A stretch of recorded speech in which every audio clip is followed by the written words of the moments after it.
So first up we have the potting mix. I just grabbed Pro Mix from the Canadian Tire in the South End.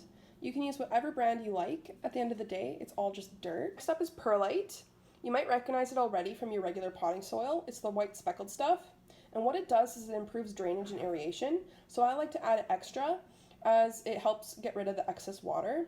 What can happen with excess water is it can build up around the roots and the roots will begin to rot. So adding perlite is a good way to prevent that.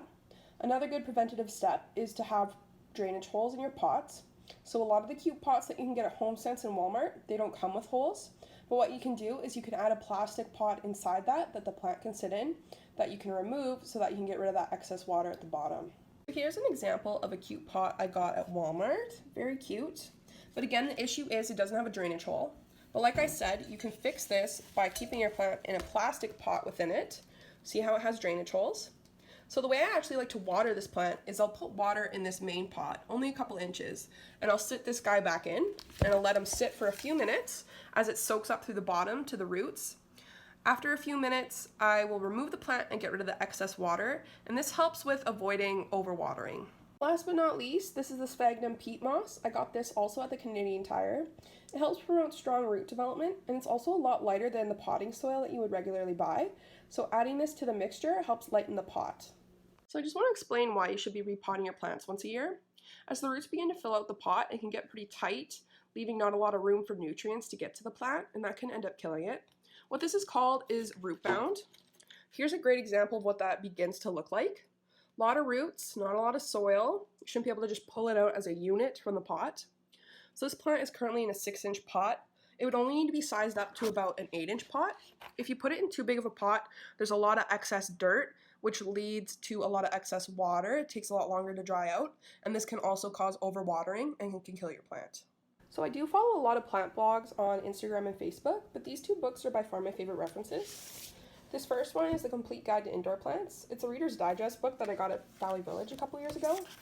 So it has a great A to Z guide of different plants, and it actually has the recipe we'll be using for our dirt mixture today.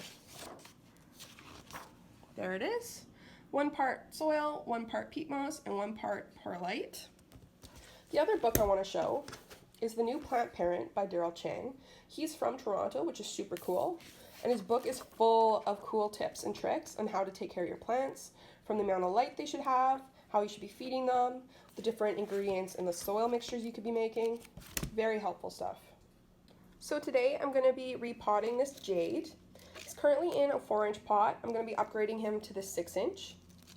When I take him out, you can see he's not really root bound or anything, but he is pretty full for the pot, so giving him some more room to space out will be good for growth. So the jade plant is a succulent, which means it likes to be kept dry. So I'm going to be focusing a lot more on the perlite for drainage than I would the peat moss, as it retains water. I recommend, if you are working with cactus and succulents, that you get a cactus and succulent potting mix. They can be found at Canadian Tire and other places. If you are working with a premium potting mix like this, adding perlite does make a big difference. Again, it's all about the water drainage and keeping these guys more dry.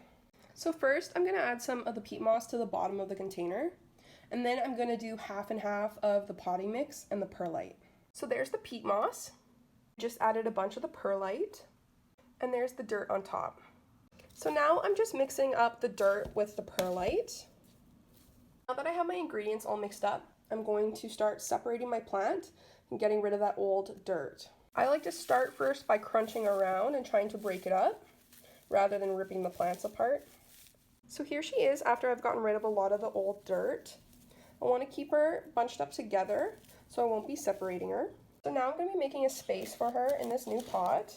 So just make a little bit of a hole. I've now placed her in the pot, and I'm going to cover up the visible roots with some more dirt. Here she is in her new pot. You're going to want to thoroughly water your repotted plants. You can do this from the top or the bottom if your plant pot has drainage holes, whatever your preference. Sometimes I like to put a couple inches of water in the sink and just let them sit for a couple of minutes, whatever you like. And there you have it. Your plant is now happy in its new home with some fresh dirt. Hopefully it grows to be bigger, and then next year you can do it all over again.